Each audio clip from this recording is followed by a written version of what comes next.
Germantown Super Speciality Hospital. Dr. Mir Jawad Zar Khan, senior experienced orthopedic surgeon, bone fracture, joint replacement, hip replacement or spine surgery.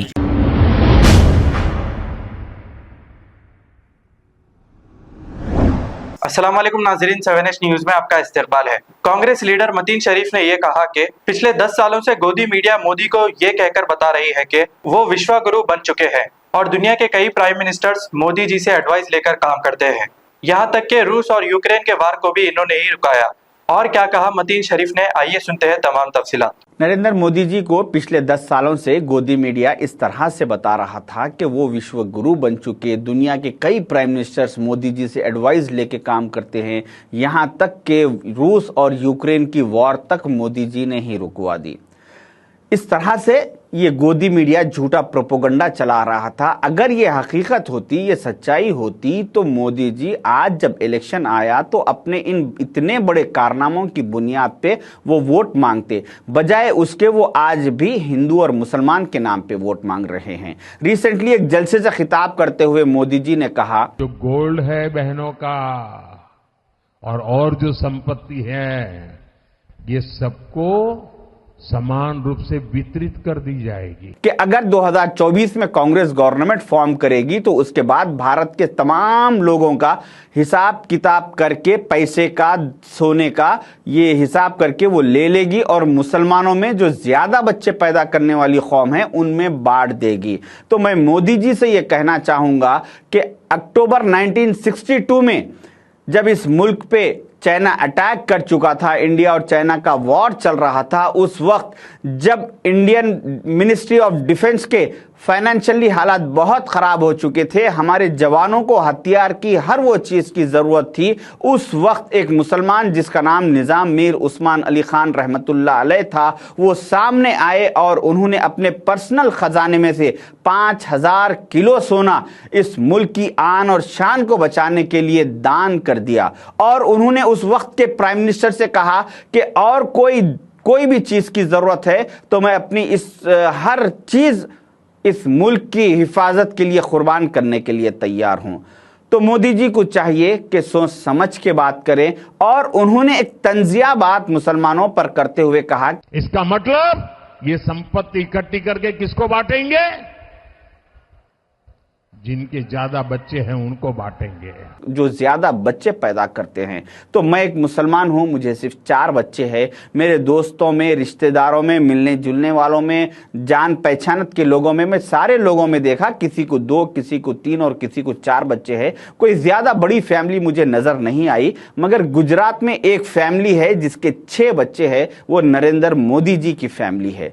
Narendra Modi ji के माँ बाप को 6 बच्चे थे, जिसमें से तीसरे नंबर पर मोदी जी है। अगर नरेंद्र मोदी जी के मां बाप मुसलमानों की तरह ज्यादा बच्चे पैदा नहीं करते, हमारे दो की पॉलिसी इख्तियार करते, तो आज ना तो मोदी जी इस दुनिया में होते और ना ही तो आज देश इतना बर्बाद होता और ना ही तो अडानी और अंबानी उतने अमीर होते, ना ही तो आज किसान सुसाइड करता और ना ही तो मणिपुर में भारत के बेटियों को नंगा घुमाया जाता और ना ही तो आज 100 करोड़ भारत के लोग महंगाई की मार से परेशान रहते। तो मोदी जी को चाहिए कि सोच समझ के बात करें, क्योंकि जबान सबके मुंह में है, बोलने हमें भी आता है, मगर हमारी मजबूरी ये है कि हम एक पढ़े लिखे घराने से ताल्लुक़ है। हम कोई रोड छाप या कोई रेलवे स्टेशनों पे चाय बेच के जिंदगी गुजारे वाले नहीं है। इसी तरह से इनके साथी अमित शाह जी एक 4 दिन पहले हैदराबाद आए और उन्होंने कहा कि अगर 2024 में बीजेपी सेंट्रल में गवर्नमेंट तीसरी मर्तबा फॉर्म करेगी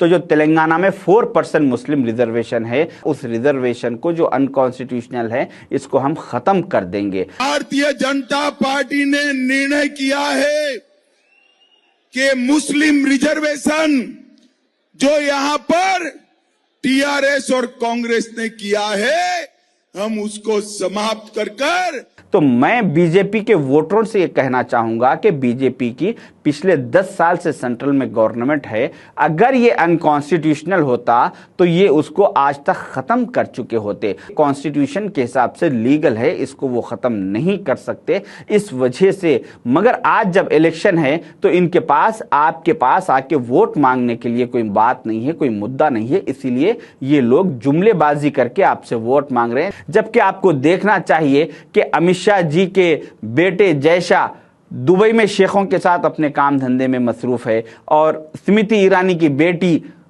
गोवा में अपने कारोबार में मसरूफ है। राजा सिंह के बच्चे वो अपने काम धंधे में मसरूफ है। परेशान है तो बीजेपी के वोटरों के बच्चे परेशान है, भारत के बच्चे परेशान हैं जिसके पास कोई काम धंधा नहीं है, कुछ नहीं है। जितना वक्त पिछले 10 सालों में अमित शाह जी अपने बेटे की जय शाह की कंपनियों को सुधारने में, कंपनियों को अच्छा करने में, आगे बढ़ाने में लगाए, उतना वक्त अगर वो इंटरनेशनल कंपनीज जो भारत में आए हुए हैं अगर उस पर लगाते तो आज भारत का फाइनेंस बहुत आगे बढ़ चुका होता। क्योंकि 8 दिसंबर 2021 को